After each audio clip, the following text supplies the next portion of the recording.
Christmas, the traditions, the memories, the movies, the anticipation, the preparation. In any year, it's a lot. We get sappy. We get melancholy. Lonely, too.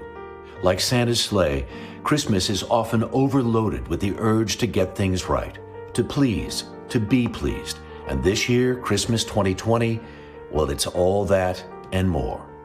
When we look at the lines of cars waiting at food banks, when we listen to the pleas of frontline workers begging us to do our part in the epidemic, when we listen to the stories of loved ones lost, we cannot help but feel shrouded by the dark reality of our time. What then of Christmas? It would be easy enough to cry, humbug.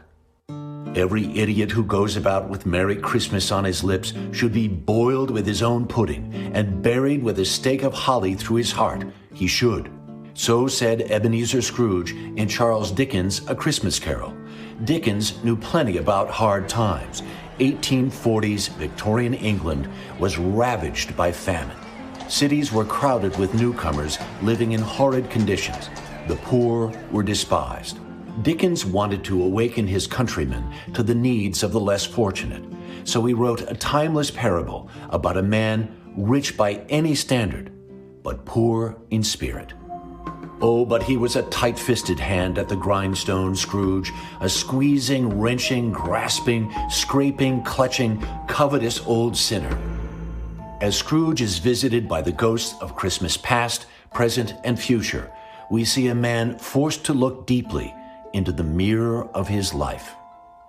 The more he thought, the more perplexed he was, and the more he endeavored not to think, the more he thought. And when he sees his true self, he is humiliated. He had been sobbing violently in his conflict with the spirit, and his face was wet with tears. Horrified by what the ghost had shown him, Scrooge's hard heart was softened, and he promises himself to be a better man. I will honor Christmas in my heart and try to keep it all year. I will live in the past, the present, and the future. The spirits of all three shall strive within me. I will not shut out the lessons that they teach. The newly generous, joyful Scrooge embraces the family of his employee, Bob Cratchit, especially the ailing little boy, Tiny Tim. Scrooge was better than his word. He did it all and infinitely more. And to Tiny Tim, who did not die, he was a second father. He became as good a friend, as good a master, and as good a man as the good old city knew, or any other good old city, town, or borough in the good old world. Every era has its challenges. It's up to us to acknowledge them, to reach out to those whose needs are greater than our own, and bring close, if even on screen, those we hold dear. And as Tiny Tim said, God bless us, everyone. So my own children, I read The Christmas Carol to my own children over several nights for years and years and years, because Christmas is always so fraught and we were always traveling to family and it just was this busy, insane time. And I thought, what's one way we can sort of drag it back a little bit and try to get a little bit more perspective?